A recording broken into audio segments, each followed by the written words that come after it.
Claims of two-tier policing are an extreme right-wing narrative, according to a Home Office report. Extraordinary stuff. It recommends expanding the definition of extremism to include misogynists, conspiracy theorists and environmental activists. I mean, some of these groups are nut jobs. I'm not sure they're extremists, but the Home Office rejected that. 38 recommendations were rejected by Yvette Cooper. In a moment, Graham Wettone, former cop and author of How to Be a Police Officer, specifically on that point of two-tier policing. But first, Senior Fellow at the Policy Exchange is Andrew Gilligan. Andrew, good afternoon to you. Good afternoon. Nice to have you with us. So as you guys have got your hot hands on this this report, naturally I won't ask you how. However, it's out there now, and it does make for some pretty interesting, I would say compelling reading. And the more you read it, the more your jaw drops open.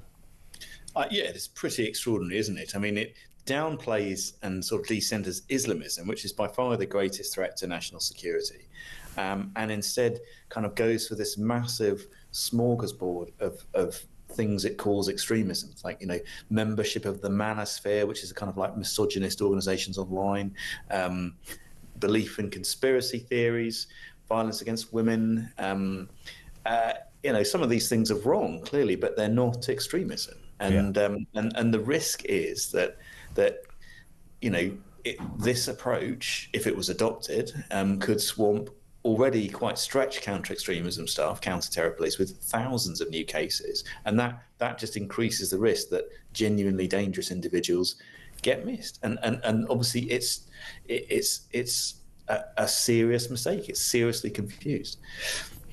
They said I said at the beginning of the show, just on that point, and obviously Dan Jarvis and others, he's the Home Office Minister for those who don't know, making the point that Islamist extremism followed by right-wing extremism are the biggest threat we face. And I said at the beginning, I reject that notion in some respect, as if they're kind of battling it out for top place, as if there's almost an equivalence there, when clearly and demonstrably, obviously, right-wing extremism is full of nut jobs who we'd rather weren't around.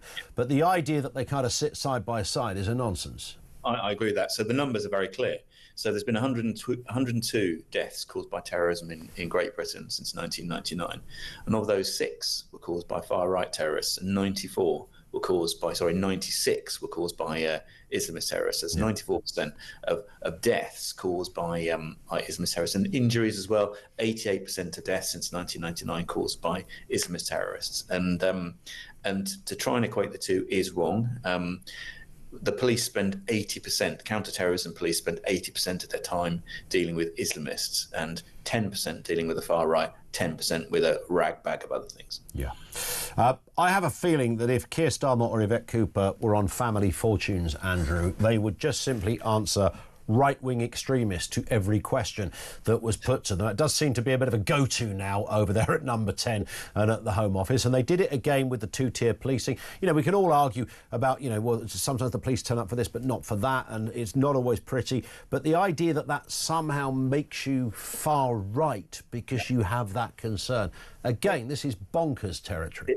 It worries me a great deal because quite clearly, I mean, you don't have to believe that all policing is two-tier, but there have quite clearly been examples of two-tier policing in this country in the past. The obvious one is the grooming scandal. The police would have treated those cases completely differently if the perpetrators were white or the victims were middle class. And that's two-tier policing of the clearest kind that has been admitted by numerous official inquiries.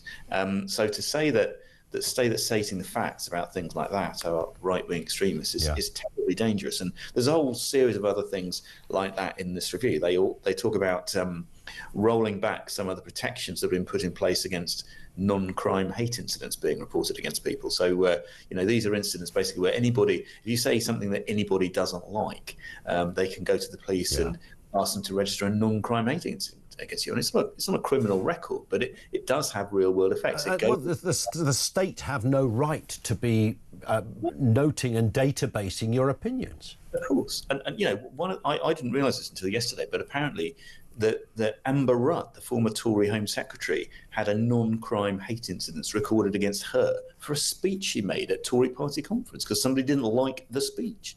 And obviously we've seen cases as well of kids being given non-crime hate incident records for playground insults, journalists. There was a guy. I mean, the thing that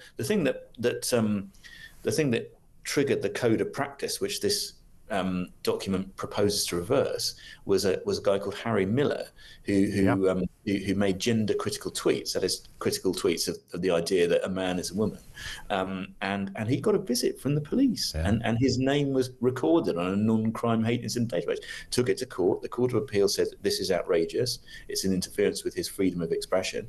That is why the code of practice was set up, to try and claw back this practice, this practice of recording, criminal recording things on police databases about people's opinions, and that is what Labour is now plotting to reverse, if we are to believe this review. Well, there's nothing like they love a database, don't they? I mean, that's sort of in their DNA. We mentioned this yesterday. Gordon Brown, Tony Blair sort of started the database type of governments, where if you can't put it on a spreadsheet and explain it with a big impressive chart in a big impressive meeting with lots of people called Miranda, then there's something wrong. It's not just wrong as well. It's just really dangerous, because one of the key reasons why the grooming gangs and so on was such a scandal was that people were afraid to speak out because of being branded racist or something. Correct. Which falsely being branded racist. This just makes that, if this happened, this would just make that fear even greater, and mean that future scandals like this didn't get spoken about. And it does no one any favors not to address these issues, frankly, bluntly. The Muslim people in Pakistani Muslim people in Bradford and Rotherham and places, obviously the vast majority of them are completely decent, law-abiding people, but the whole community's basically been tainted by the fact that the police didn't deal with the cases of the small minority of rapists and groomers properly, because they're afraid, and so it has impacts even on the people you're supposedly trying to protect. Absolutely. And I think I'm right in saying, just a final point, Andrew, that within that report, when it comes to the grooming gangs, they talk about the alleged grooming gangs as well, which just does nothing really for everything we're talking about here. One of the fascinating things about this report is the mentality it reveals. So there's the alleged grooming gangs, which is obviously wrong. I mean, by this time, hundreds and hundreds of people have been convicted for their roles in grooming gangs. And they also talk about how the right uses arguments about resources, including migrant quote-unquote hotels. And I was going, why is the word hotels in inverted commas, which it is in this document? Yes, that's right, that is a hotel. The Four Seasons is a hotel. There are 35,000 migrants in hotels at the moment, according to the latest figures. So, it's that kind of mentality that somehow reality shouldn't be, you shouldn't be allowed to describe reality, and that to do so is extremist. Terribly dangerous for all sorts of reasons. Spot on. Andrew, great to have you with us. Nice to talk again as well. Good to see you, Andrew Gilligan, Senior Fellow at the Policy Exchange. It was the Policy Exchange that one assumes were given this leaked document from the Home Office. Thank you to him. Graham Wettone, former police officer and author of How to Be a Police Officer, is with us. Afternoon to you, Graham. I mean, we've been in this territory before. Two-tier policing. I mean, just firstly, when somebody uses that phrase, two-tier policing, what does that say to you, and do you recognise it in the way that it's being discussed at the moment? Afternoon, Graham. Afternoon, Ian. I think it's a really simplistic and very easy phrase to use.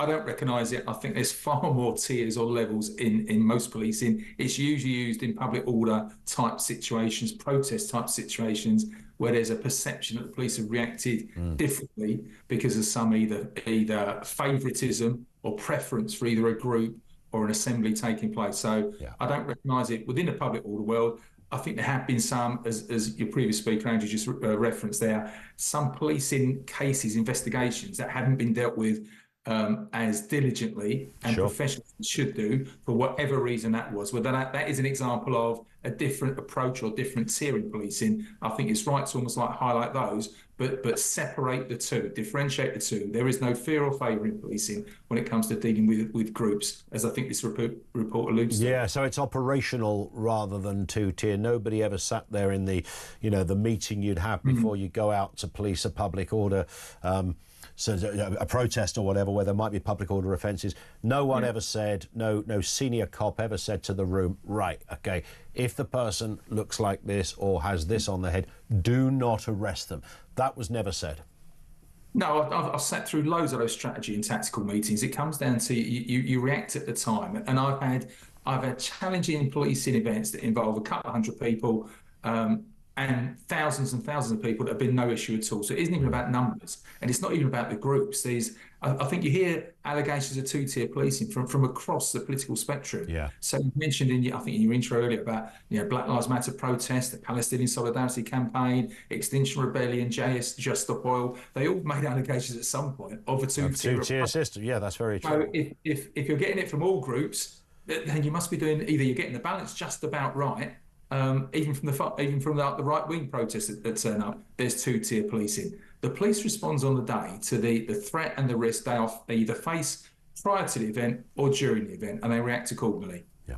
Graham, thank you for your time as ever. Really good to have you on. Graham Wettone, former police officer and author of How to Be a Police Officer.